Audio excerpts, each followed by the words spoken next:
सिद्धकाली मन्दिर आइपुगेका छौँ हामी दर्शन गर्नको लागि। मेरो छोरो छोरी अनि बुढीलाई लिएर सिद्धकाली, यो चाहिँ सत्यदेवीको दाहिने आँखा यहीँनिर चाहिँ पतन भएको ठाउँ हो। र यहाँ चाहिँ हामी तराईबाट पहाड आउँदाखेरि एकचोटि आइ नै रहन्छौँ। यस्तो राम्रो छ सिद्धकाली। म तपाईँहरूलाई भिडियो देखाउँछु। सिद्धकाली मन्दिर, यो चाहिँ देवीको दाहिने आँखा पतन भएको भनिन्छ।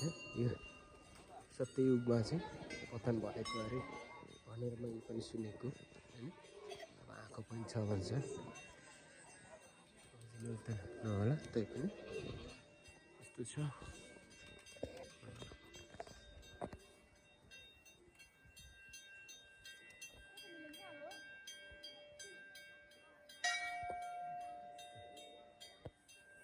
यहाँ चाहिँ बलि दिने प्रथा पनि छ र परेवाहरू छोड्ने प्रथा पनि छ है।